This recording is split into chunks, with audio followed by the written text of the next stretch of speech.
Hare Krishna, Krishna Krishna, Hare Hare, Hare Rama, Rama Hare Hare. Hare Krishna, Krishna Krishna, Hare Hare, Hare Rama, Rama Hare Hare. So, yeah, I have a few things to discuss, to share, talk about, and then to do some reading from the Vaishnava Vedic scripture, Chaitanya Charitamrta. Oh, Krishna. Hare Krishna, Krishna Krishna, Hare Hare, Hare Rama, Rama Hare Hare. Hare Krishna, Krishna Krishna, Hare Hare, Hare Rama, Rama Hare Hare. First of all, I was considering that, the internet isn't just for the young folk. And it's going to be interesting because it's the first generation of really old folks that have access to this kind of communication with the world through the internet. And old people, the older generation, like I'm in my 70s, and a lot of my friends are gone already.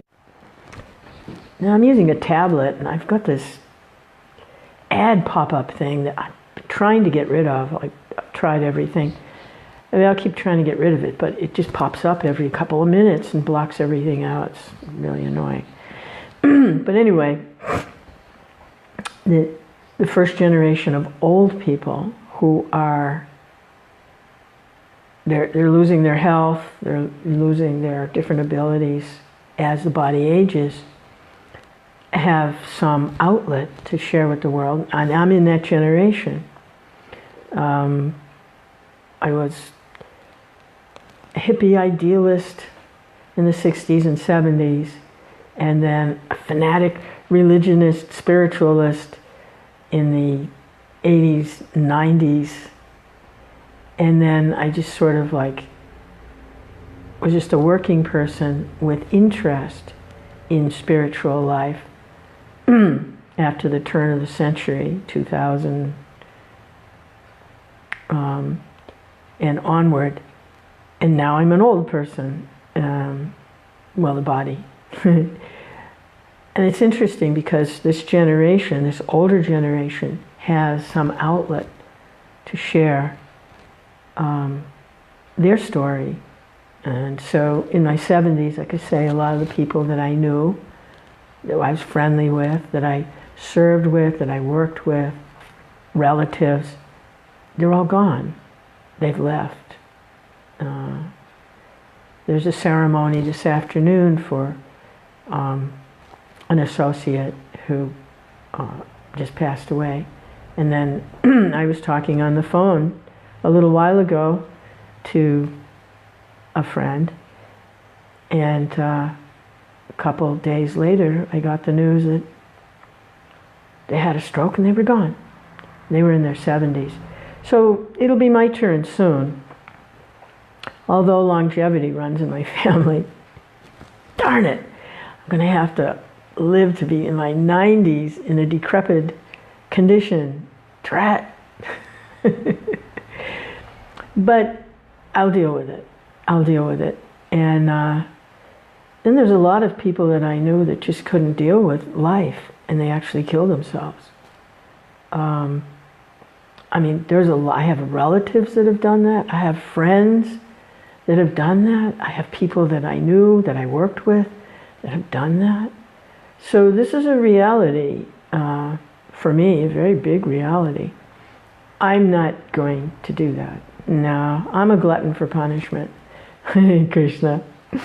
Hare Krishna, Hare Krishna. I have a mantra, and this mantra keeps me situated in the direction toward the light, toward Godhead, toward spiritual realization. It keeps me going in that direction. And on this path, I have had different associations, different teachers. I've learned things from different people.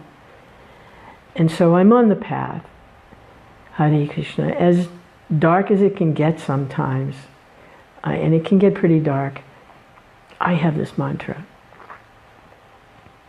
Hare, which sees me through. And overall, I'm just having so much fun on this path that I wouldn't want to, I tell you, it's just like living inside a pinball machine for me. My life is like I'm living inside a pinball machine. I tell you. But it's okay. I think most people that have the kind of swings that I have, probably just on medications. And by the way, if someone's watching this and knows how to get rid of this ad pop-up program, it's called Excite.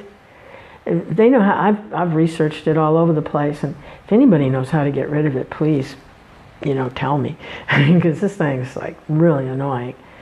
Anyway, Hare Krishna, Krishna Krishna Hare. It's just another one of life's distractions. And when you're on a spiritual path, there are a lot of distractions, but we can learn from everything, even the distractions. Hare, we can grow and learn, not in the sense of like memorizing things, but in the sense of expanded consciousness, awareness, and along with which comes increased pleasure. Because life becomes very pleasurable and exciting.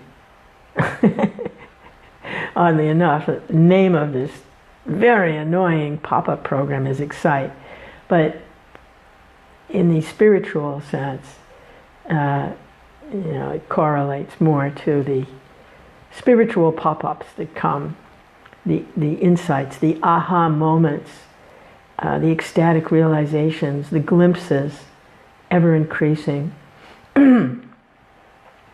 that carry a transcendentalist forward more and more. Hare Krishna, Krishna Krishna, Hare Hare, Hare Rama, Hare. And oddly enough, that carrying forward is really a carrying inward, where we become more and more connected with our internal nature, which doesn't negate the external experience, but illuminates the external experience. There's a verse in one of the scriptures that I'm very fond of. It was the first scripture that my spiritual teacher, I've had several spiritual teachers, but my primary spiritual teacher, A.C. Bhaktivedanta Swami, was the first Vaishnava Vedic scripture that he translated. It's the Isopanishad. And in that, there's a verse, I'm going to find it. I love every one of those verses in that scripture. It's just delightful. Let me see what we got here. I could find that particular verse in the Isopanishad. Hare Krishna. Isopanishad. Okay, I'll put a link. This is a really good site. It has all his original books unedited. There's been a lot of editing, trying to make the books more acceptable to scholars. However, they've kind of shot themselves in the foot with that because of the way they've tried to edit the books. It's actually made the books less acceptable to the scholarly community because they haven't acknowledged that they've edited the books. They've just edited them and then stuck the original author's name back on them. So they're trying to make them more acceptable to the intellectual community, academia, but that kind of editing totally rules out the validity of the editing by not explaining that it's an edited book and saying who's done the editing. So, hey, Hare Krishna, life goes on. But we do have the original books unedited, and let me see if I can find that verse. There's a search function on this site, and it is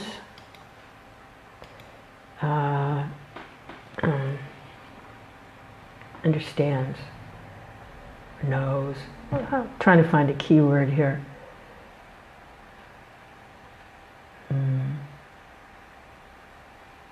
I think nescience is a key word.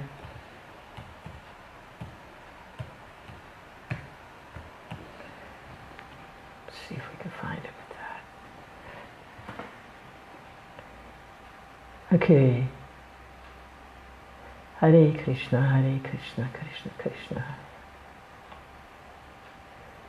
All right, a lot of stuff popped up, but I'm looking for, yeah, there it is. That's another reason why the editing, I personally find it makes my life more difficult in trying to keyword search, because I'm familiar with the verses in their unedited form and the purports, and there are key words in there that if I plug into a search engine, I can pull up the verse and the commentary. And if they're changing these translations, then they're taking some of these keywords out and putting in words that they think are better, and then I can't find the verse because they took the keyword out. So that's another problem for me personally, which makes me not very much appreciate this editing effort. Okay, so here's the verse. It's mantra 11, and my Sanskrit isn't all that bad on this verse because I've recited it so often. So the Sanskrit for the verse is Vidyam cha vidyam chayas tad vedo bayam saha avidyaya vicham chritva vidyayam vitamashnute. Kind of bouncy, you know. Vidyam cha vidyam chayas tad vedo bayam saha avidyaya vicham chritva vidyayam vitamashnute. Maybe I'm supposed to be more somber when I approach this very elevated knowledge. I can't be somber. I enjoy it too much. It makes me happy. It has like this tickling effect, you know, it's like tickling effect. So that's it. Okay, so the translation, these are very old scriptures. This is part of a collection, I believe, of 108 Upanishads. And this is one of the Upanishads out of those 108. And my spiritual teacher, A.C. Bhaktivedanta Swami Prabhupada, chose this particular Upanishad. It's really a beautiful scripture. It's only 18 verses, but it goes all the way from the beginning of acknowledging the existence of the Supreme and His all-powerfulness to an intimate relationship with the Lord, an intimate prayer. It's really, it carries all the way through. It's kind of correlates to a person's personal progression on the spiritual path. So it makes sense that Prabhupada would choose this.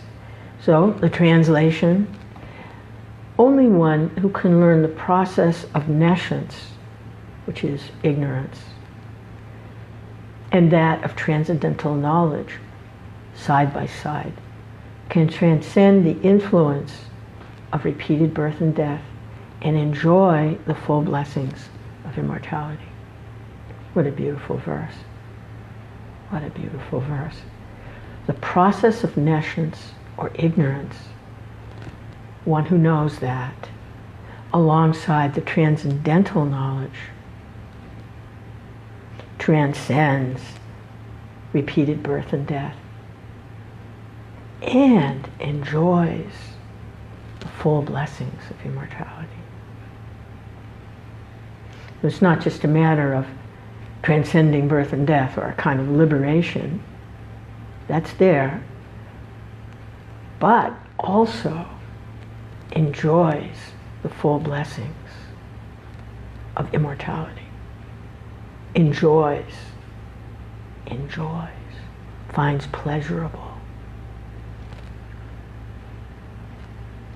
The Lord is known as the reservoir of all pleasure. It's not just a matter of stopping the suffering of birth and death, the disturbances that that causes. But it's a matter of entering into the reservoir of pleasure, Krishna. Forever.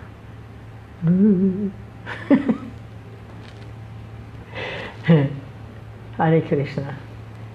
So it's really beautiful, isn't it? I mean, jai, wow. There's a rather long purport here. And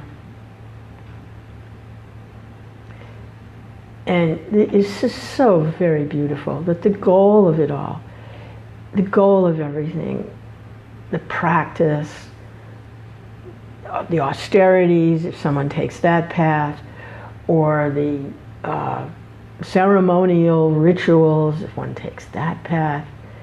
But the goal of it all is to enter into this eternal atmosphere of a loving relationship with the Supreme Personality of Godhead. That's the goal of it all.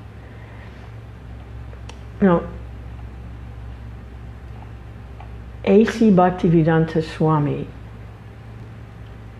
his books are indeed the actual scriptures for until who knows how long, and probably it could be forever, that this path is opened up by his teachings. He didn't create these teachings, but he has made them available. And he said that he didn't write these books. Krishna dictated them to him.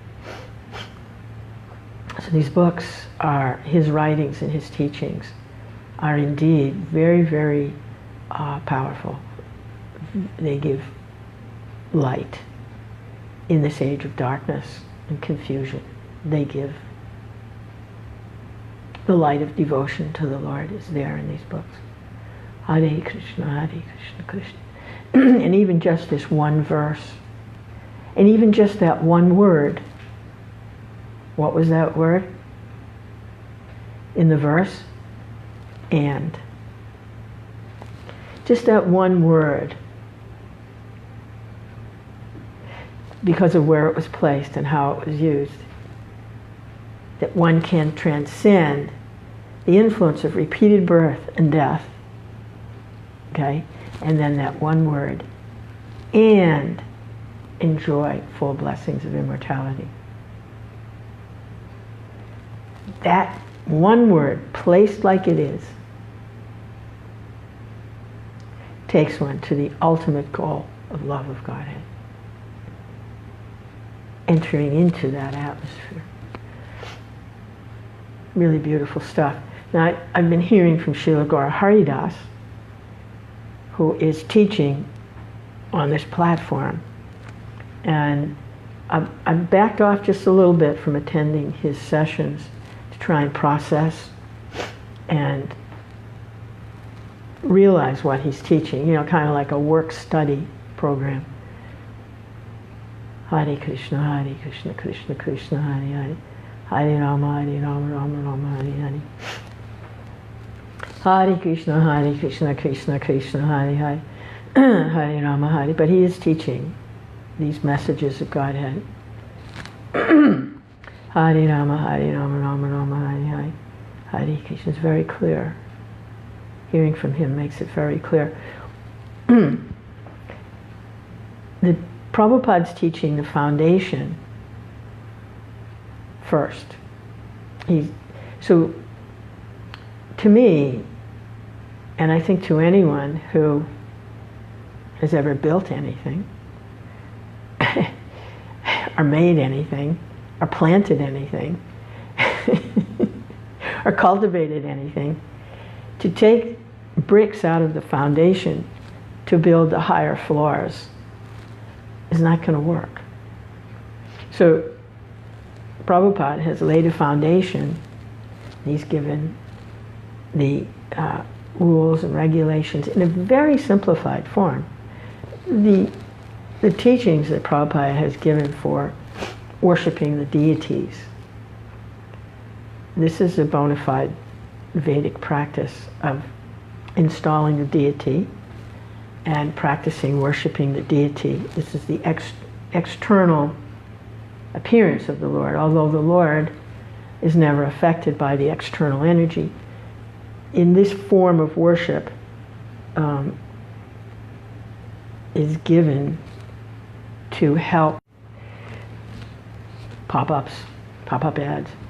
This form of worship is prescribed and given under the direction of a realized soul who actually has a relationship with the Supreme Personality of Godhead, full surrender to the Lord. Under the guidance of such a soul, such a person, by practicing in a regulated way service to the deity form in the temple. It's not an idol. It's to learn how to serve and to develop because while serving the deity in the temple, it supplements the hearing and the chanting and the praying and the worshiping. It supplements that. It provides a foundation for springboarding into the actual spirit, devotional spirit. It's a very ancient science. It's very practical, and it works. So Srila Prabhupada established that. He came out of India on the order of his spiritual master in line of succession to establish the foundation, which is really the books. Books are the basis, the teachings. But then utility is the principle, and the worship of the deities and the establishment of a practical social order based on peacefulness, truthfulness, cleanliness, like that, is all part of utility. They supplement, they provide a foundation, a peaceful foundation to go forward into the actual transcendence. It's not the goal, the end, this external practice, but it provides a foundation. So it doesn't make sense to berate the foundation or to try and shake the foundation. It doesn't make sense. The foundation is there for a reason. It's very practical.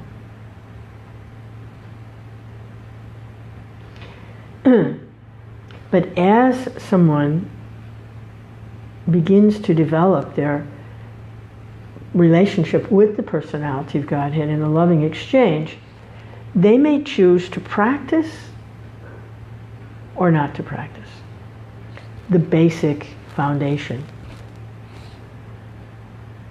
An individual may choose, this is described, Prabhupada describes this in another part of one of his books, The Nectar of Devotion, that the devotee reaches a spontaneous platform of devotional service. It's up to them whether they want to follow certain rules or regulations or not. But such a devotee understands that the foundation is there for a purpose, and they're not going to be rated or find fault with those who are practicing on that level.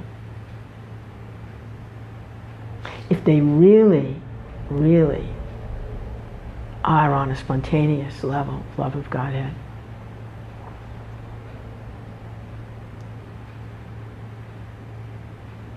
Hare Krishna, Hare Krishna. I had a dream last night, and it was a very instructive dream. I was visiting a local temple, and during the kirtan, the devotees that are practicing under rules and regulations, they tend to be a little formal and very respectful, and they keep a very kind of sober, sometimes it can be a grave demeanor. And their activities during the day, a lot of it is very kind of austere. You know, only eat at a certain time and only eat certain things, and timing, they have to be everything has to be on time. It's a very regulated kind of service. So they tend to appear regimented. Like any educational institution is regimented. You go to you have classes at a certain time, and you have, the bell rings, and you got your recess, and educational institutions. So the temple environment tends to be like that. There's a lot of bell ringing, curtains opening and closing at scheduled times, food at a scheduled time.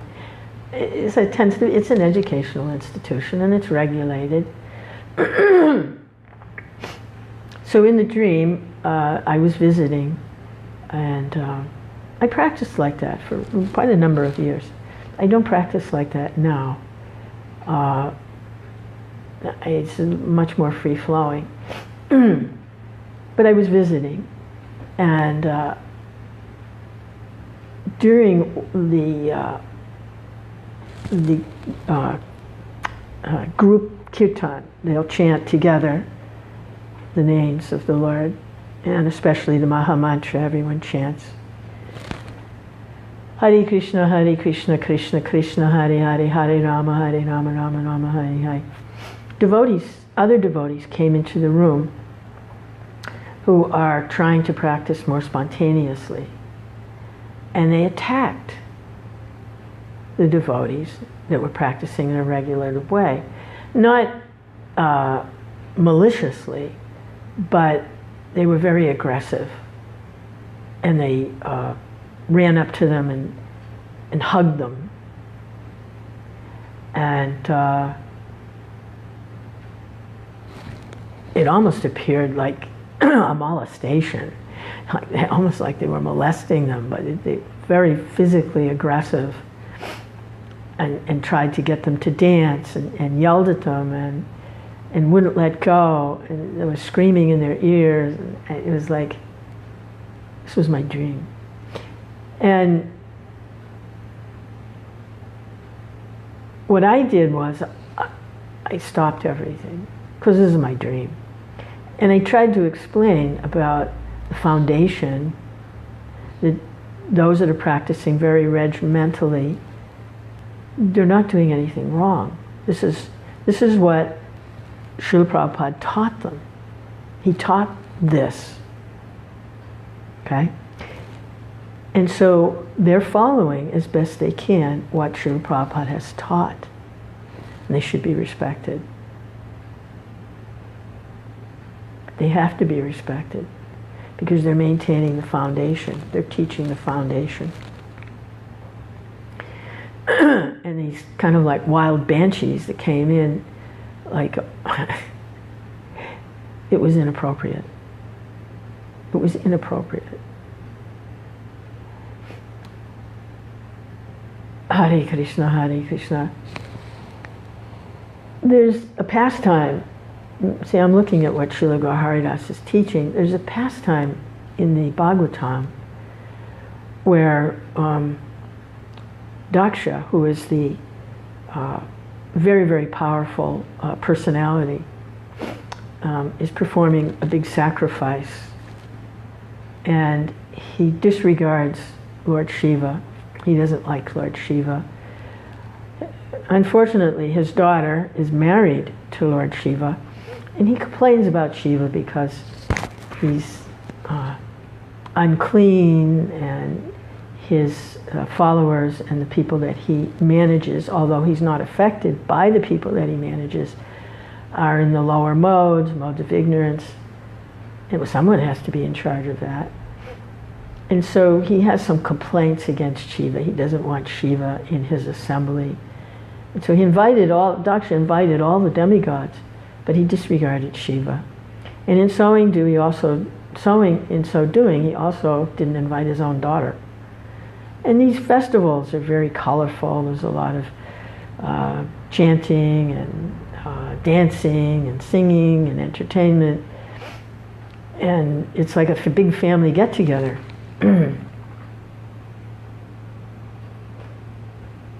And he didn't even invite his own daughter to this big, it's kind of like a family get-together.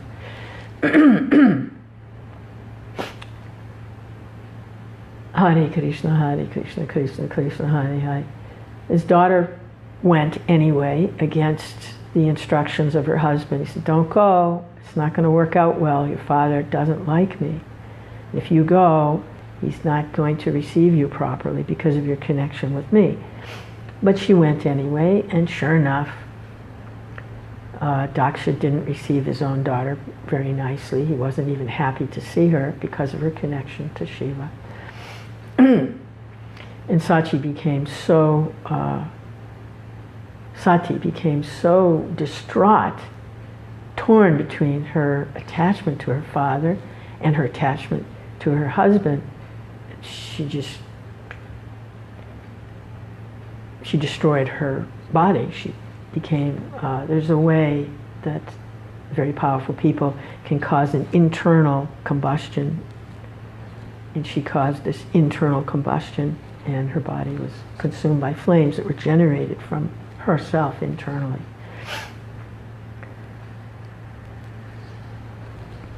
And then the followers of Lord Shiva became very angry, and they went and destroyed the sacrificial ceremony of Daksha.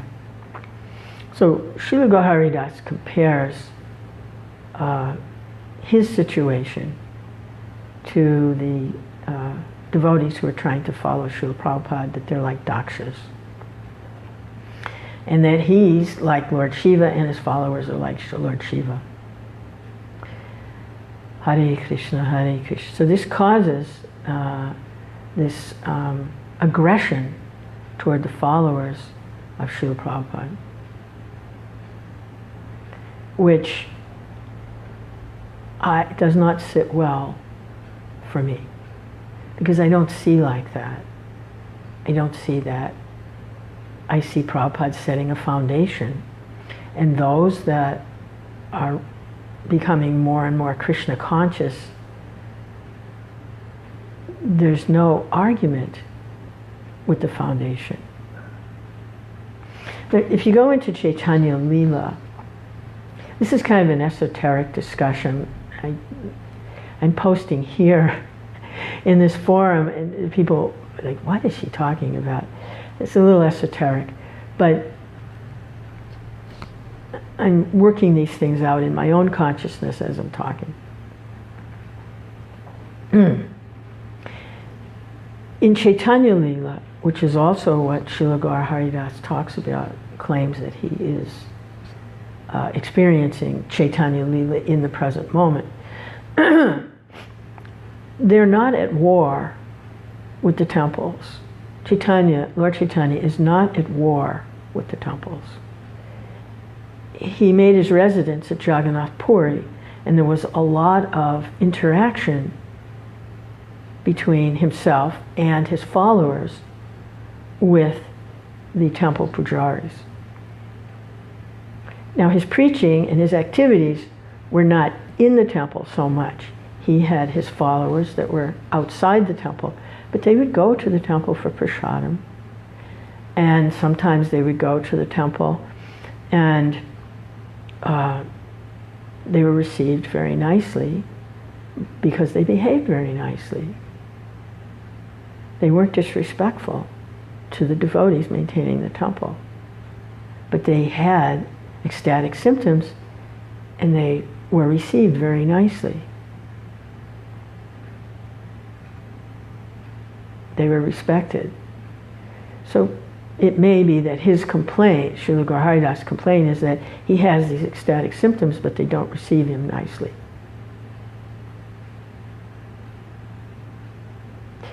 Hare Krishna, Krishna Krishna, Hare Hare. Hare Rama, Rama Rama, Hare Hare. Hare Krishna, Krishna Krishna, Hare Hare. Hare Rama, Rama Rama, Hare Hare. And so he's aligning himself with all these mistreated and abused ecstatic devotees, like Shivananda, like Devananda Pandit. He compares himself to Devananda Pandit. He compares himself to Lord Shiva.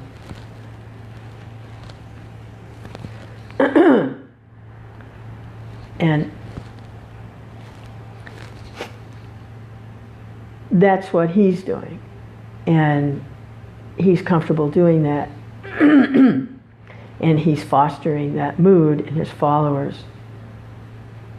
Hare Krishna, Krishna Krishna. So that's what he's doing, but I don't go with that. That's not my mood. So I'm separating myself out. I'm taking what I can use, in AA and these 12-step programs, which I visited at one time or another. I'm not an alcoholic, but I was interested to go. And so these groups, they tolerated me. I was auditing the course there in the AA. And it's really a nice generic spiritual program for people. It really is. It's a generic spiritual program. And if anyone is struggling with, this spiral down through drug abuse or alcohol abuse or sex abuse or anger abuse or whatever, overeating abuse, whatever someone is pulling them down, these 12-step programs are very nice. They provide a foundation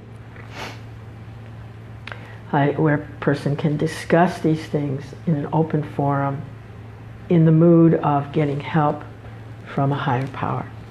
So one of the prayers that they have is take what you can use and leave the rest. So if we're looking for perfection in the people that we meet, no. Take what you can use and leave the rest. At least that's what I... So if someone's listening to me, and don't expect perfection, don't expect perfection from me necessarily. But if I'm saying something that makes sense to you in somehow or other, and you can use it, take it and leave the rest.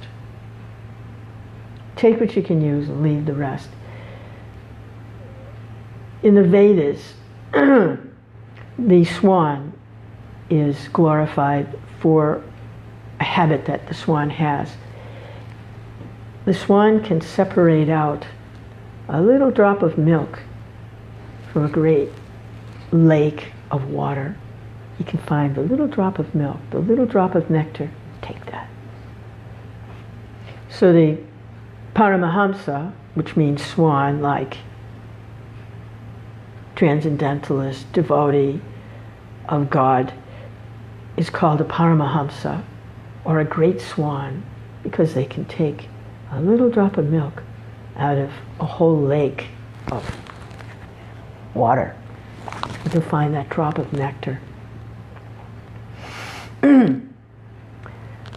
So, take what you can use and leave the rest. Hare Krishna, Krishna Krishna, Hare Hare.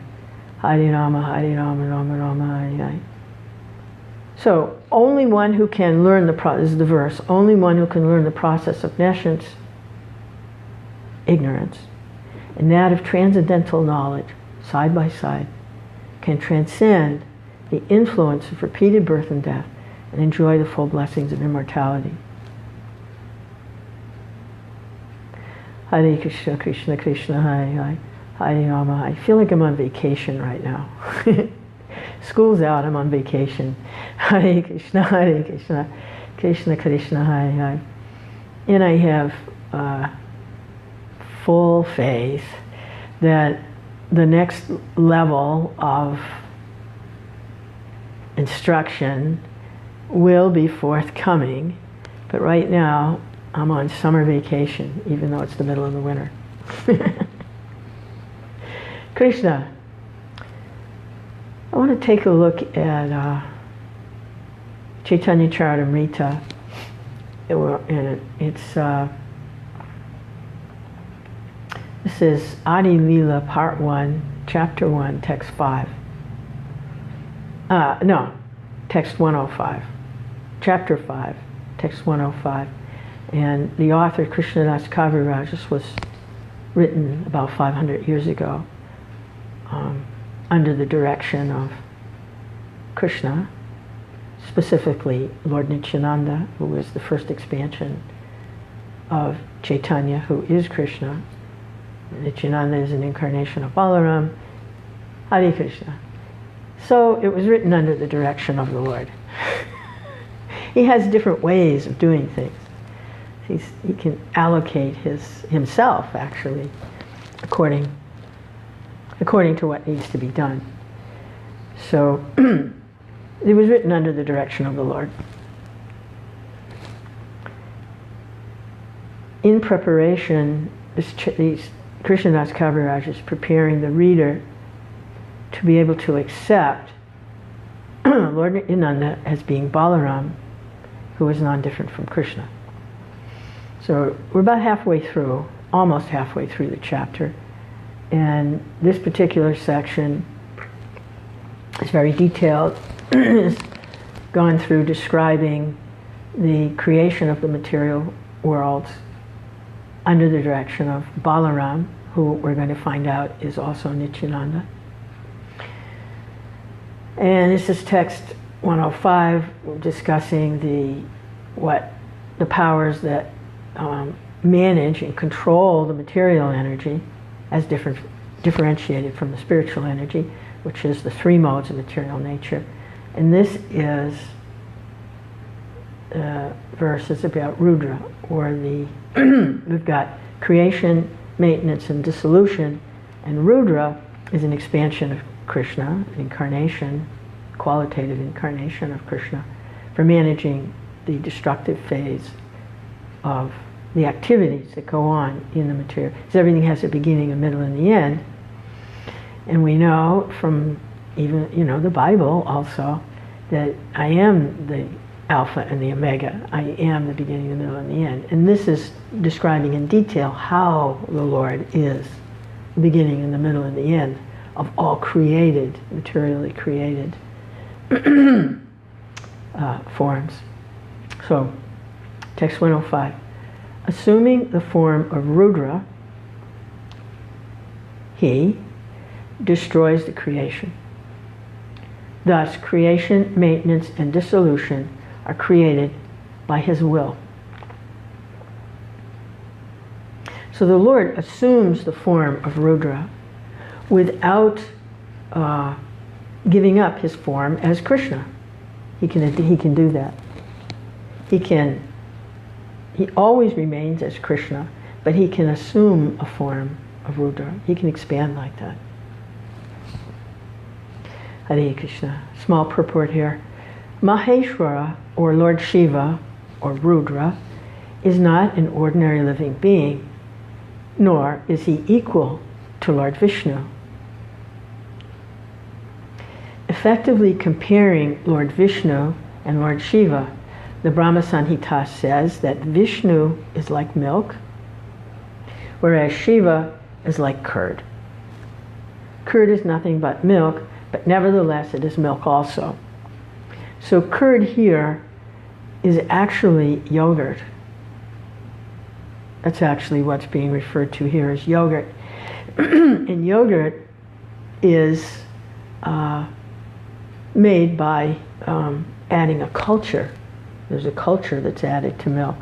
So it's milk, but it has something in it, something else in it, which turns it into yogurt.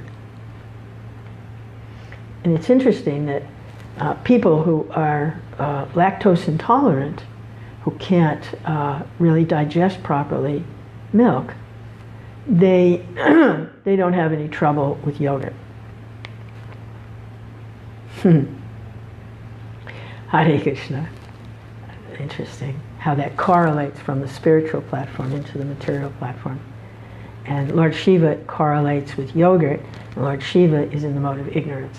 Well, he's not in the mode of ignorance, but that's his territory. That's his field of management.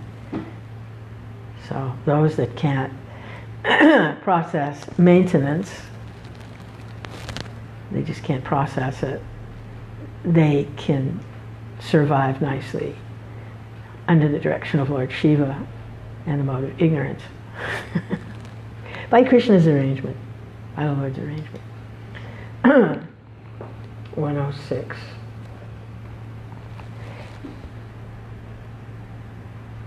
Okay, he is the supersoul, Hiranyagarbha, the cause of the material world. The universal form is conceived as his expansion.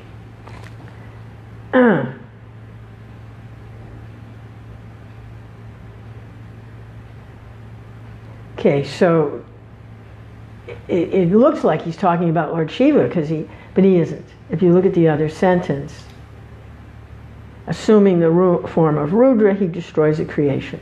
Okay, he assumed the form of Rudra.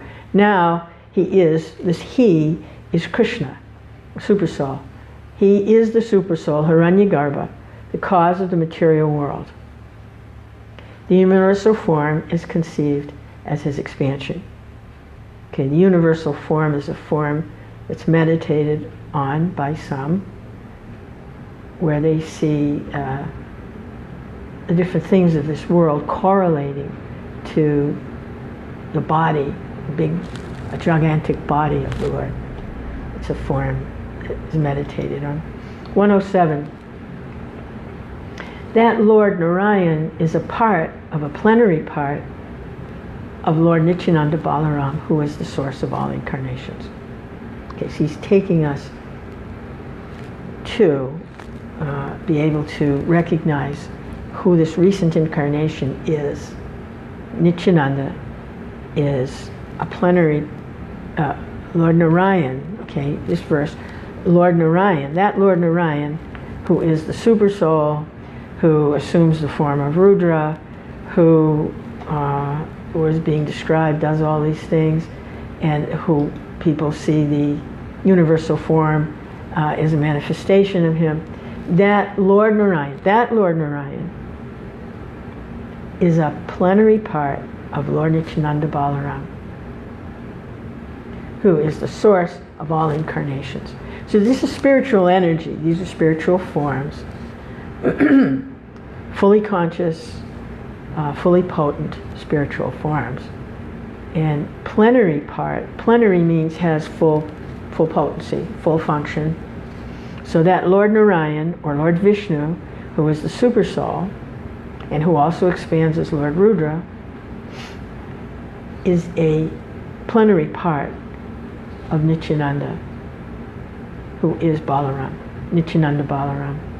And that he is also the source of all incarnations. Nityananda Balaram is the source of all incarnations. That Lord Narayan is a plenary part of Lord Nityananda Balaram, who is the source of all incarnations.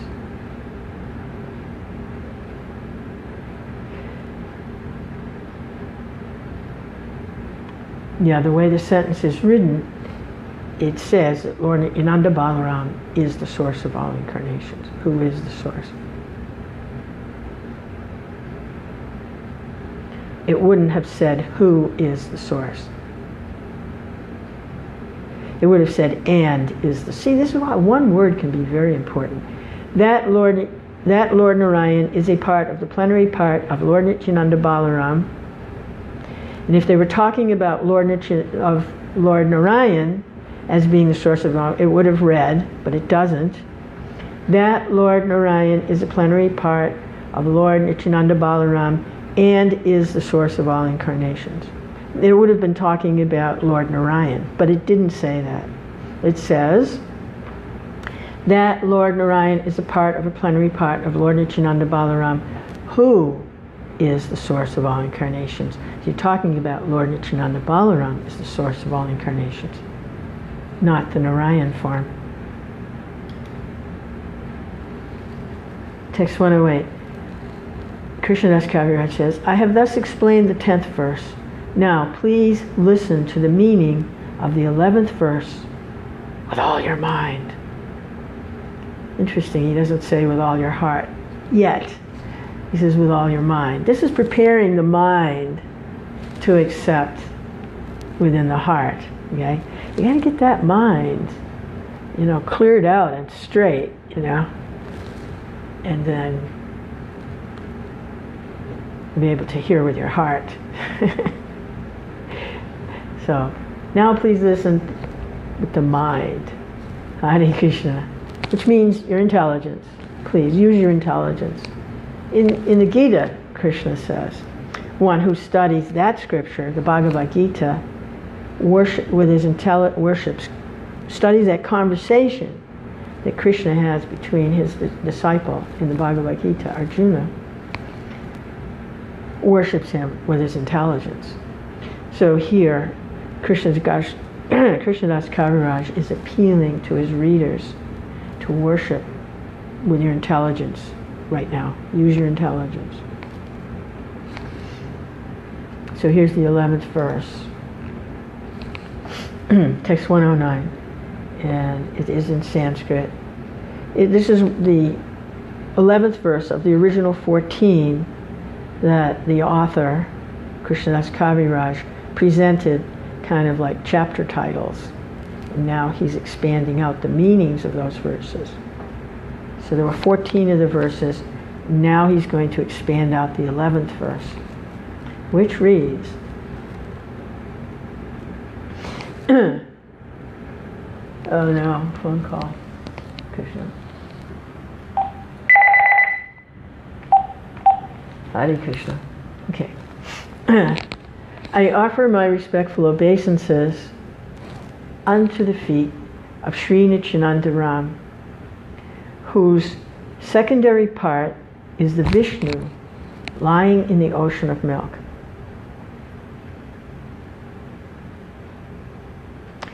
This is Krishnadas Kaviraj speaking. He's offering a prayer.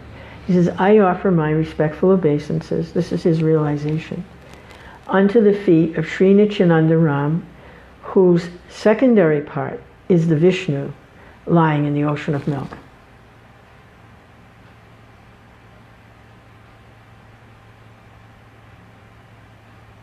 So that's the Garbhodakshai Vishnu lying in the ocean of milk, and the lotus flower is sprouted from his navel. Lord Brahma is sitting on the lotus flower, and there are many, many unlimited universes like that. They all have a Garbhodakshai Vishnu expansion lying in them. They all have a Brahma sitting on a lotus pleta coming out of the navel. Hare Krishna. So I offer my respectful obeisances unto the feet of Nityananda Ram, whose secondary part, this is a plenary part, is the Vishnu lying in the ocean of milk. And that's the Garbhodakshai Vishnu in each of these universes that are emanating from the causal ocean, Mahavishnu lying in the causal ocean. Then he says that Kshirodakshai Vishnu is the supersoul of all living entities and the maintainer of all the universes. Seshanaga is his further subpart. Okay, so that's a further expansion. Kshirodakshai Vishnu is a further expansion and is situated within the heart of all living entities. Just like Garbhodakshai Vishnu is situated within the universe, and Karanadakshai Vishnu is situated within the entire material creation. So in one sense, the body is like a universe. Hare Krishna. Wow. Sure, why not? I mean, what we see materially correlates to the spiritual, the spiritual atmosphere. We're just living in a temporary bubble, illusory form. It's illusory form. Hare Krishna, Krishna Krishna, Hare Hare. All living entities and the maintainer of all the universes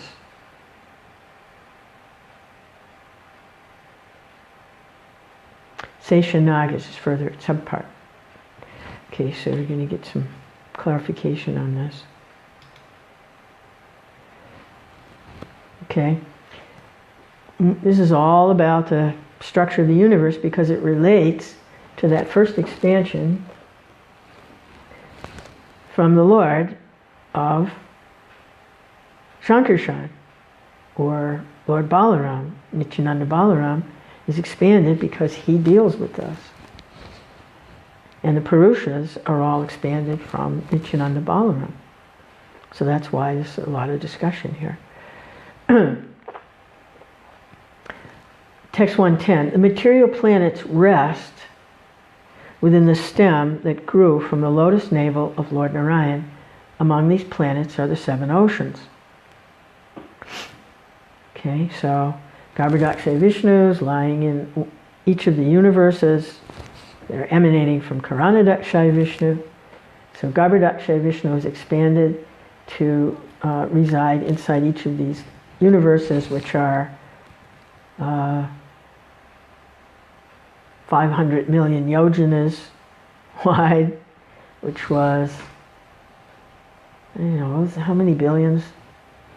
Is it 9.5 billions something?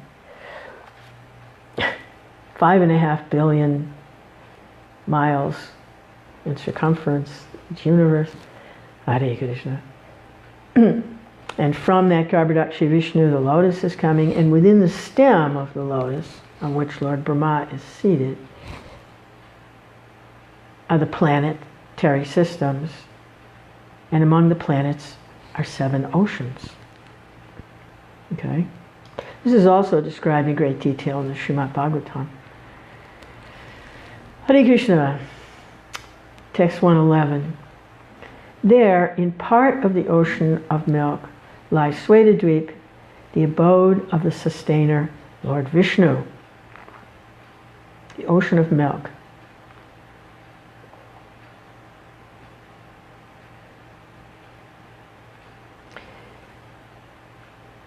I have some question about whether this is actually milk like we drink here, material milk. I have a tendency to correlate this with religiosity.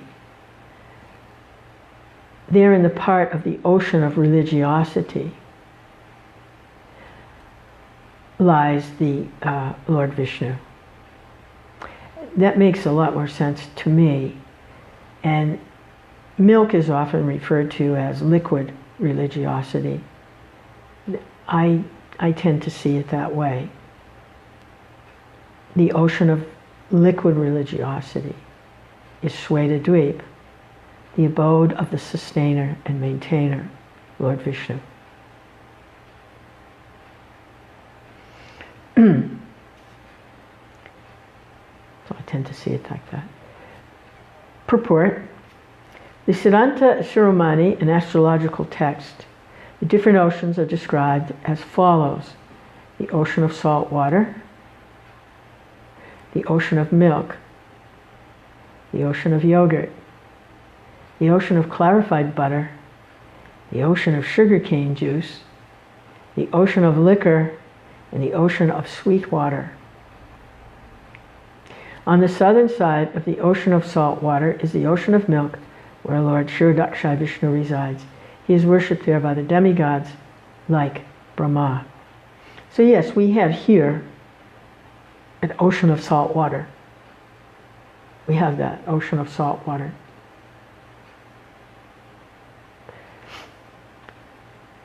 But on these other planets, a lot of these planets aren't gross material planets. They're subtle material planets. And that's why I tend to correlate the ocean of yogurt as being an ocean that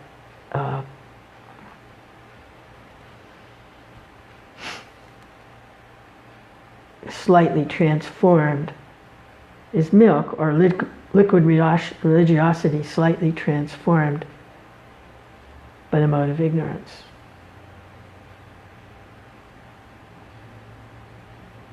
Hare Krishna, Krishna Krishna. In the ocean of clarified butter, and you start with milk, and you take the cream. There's different ways to make ghee, which is clarified butter. There's different ways to make this clarified butter. One way is just to take the cream, make butter out of it, and heat it, and take the solids out, and then you have clarified butter. Another way to make it is to turn it into yogurt first, and then take the cream from the yogurt and heat that and take the impurities out. There's different ways to make yogurt. Hare Krishna. Interesting to see the correlations in the gross material manifestation in a more subtle plane and spiritual plane. See, they all correlate. The correlations.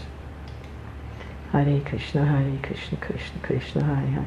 The higher planets are not gross material planets, they're subtle material planets. Hare Krishna, Krishna Krishna, Hare Hare. Hare Rama, Rama Rama, Hare Hare. Text 112. He, the supersoul of all living entities, he is the supersoul of all living entities. He maintains this material world, and he is its Lord. Hare Krishna. I think I'm going to stop there. And I want to think a little bit more and see, usually if there's something that like I'm looking at or considering, confirmation will come. Sometimes right away, and sometimes within a few days, about the higher planets and their subtle nature, as opposed to the gross manifestation that we see here. Like our bodies, every planet has, the bodies are made differently. On the sun planet, which is a higher planet, it's described the bodies are made of fire. So that isn't exactly subtle. I mean, Surya's planet, the bodies are made of fire. The bodies here on this earth planet are made out of water and earth, gross bodies. So I'd like to see a little more clarification on that. But certainly the bodies are different. Hare Krishna, Krishna Krishna, Hare Hare. Hare is unlimited variety in creation. Said that a perfected yogi can develop a particular type of body that they can visit any planet in the spiritual or material world. So there's lots going on, and if somebody's stuck in a humdrum job, maybe it's time to hear some of this stuff. You can still keep your job, but it won't be so humdrum. But I was like, let's see. This made a huge impression on me. My first year in high school, actually it was junior high school, when the structure for classes changed. You weren't just in the same class all day, and one teacher taught all the different subjects. You know, when you go into junior high school, then you go to a specific class, and a teacher teaches a specific subject. And during the day, when the bell rings, then you go to the class for the mathematics, and the teacher teaches only mathematics. And then you go to the English class, and the teacher teaches only English. So the educational structure changed when you go to junior high school. You have 6 years of the elementary education, how to read, how to write, how to follow instructions, how to regulate your life according to bells, how to behave, right? Civilized behavior, and then how to respect the teacher, how to respect the other classmates. And then you go to junior high school, where you get some more introductory type stuff. And this was the English literature class. And I remember it made a huge impression on me. One of the first books that we read and had to study and write about was The Secret Life of Walter Mitty. And that's really profound stuff. I hope they're still teaching that to the general mass of students, at least in the US. I haven't taken that out, because that really fed my inner self a lot. What I remember of it was the man was rather humdrum. He had a kind of boring life. He just was maintaining his life and fulfilling his different duties and services. But inside, he could go anywhere. He was a hero. He could fly a plane. He could fight. He could do all these things inside, internally, kind of like daydream. And in that way, he became very happy. He had a lot of fun doing that. And then something would snap him back to where he was and how he had to, answer the phone or do whatever it was he was doing. It was The Secret Life of Walter Mitty. And a devotee can kind of be like that. Actually, some of the highest devotees that are described in the Vaishnava Vedic literature, especially the 10th canto of Bhagavatam, who have this very intimate relationship with Krishna in a mood of lovers. A lot of it is internal. It's all internal, because they can't let anyone find out about it, because it goes against religious principles. These ladies, these gopis, they're married. How can they be having an illicit connection with Krishna, the Supreme Personality of Godhead?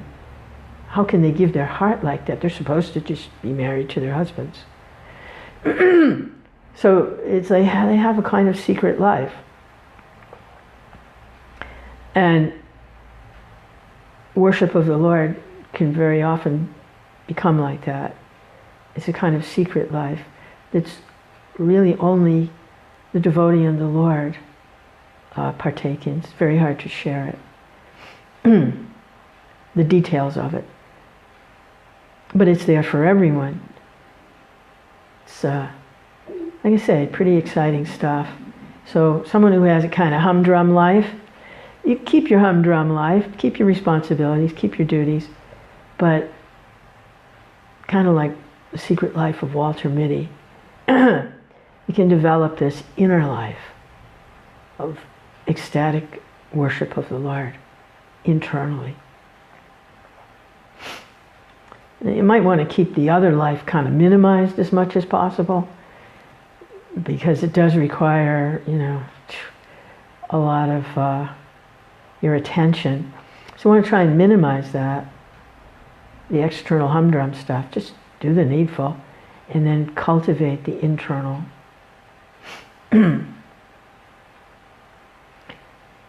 Yeah.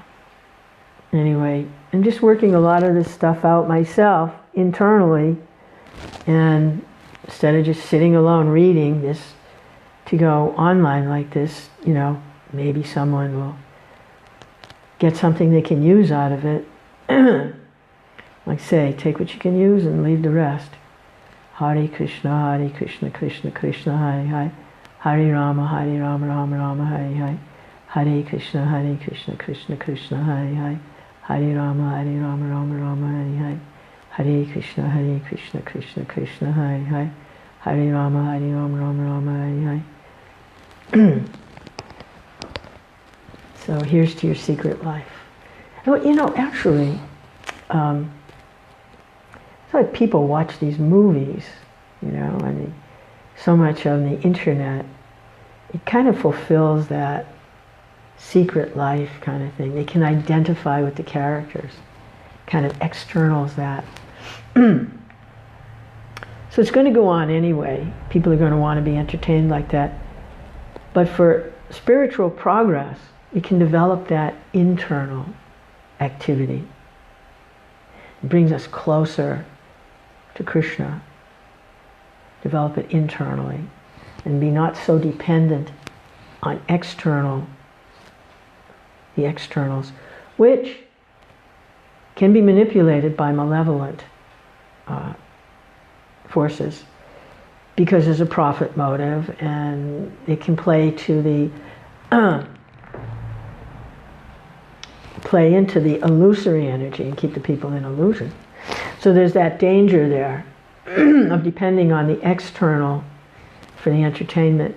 But if we develop internal spiritual life, Hare Krishna, Krishna Krishna, Hare Hare, Hare Rama, Hare, that is eliminated. And then we can actually recognize when someone's tampering with the entertainment in a malevolent way. It can be tampered with in a benevolent way. Like a lot of the stuff that's coming out now it has some really good messages in it for developing the internal awareness. So it's going on all levels in different ways, but ultimately it's to develop the internal life. Ultimately. The external life will come to an end because it's dependent on the external forms, temporary forms, and that will end. The internal life doesn't end. Hare Krishna, Krishna Krishna, Hare Hare, Hare Rama, Rama Rama, Hare Hare, Hare Krishna, Krishna Krishna, Hare Hare. So we want to develop that internal life. Hare Krishna, in relationship to Supreme Personality of Godhead. Oh my goodness. I'm saying this because I have to hear it. Take what you can use. Leave the rest. Hare Krishna.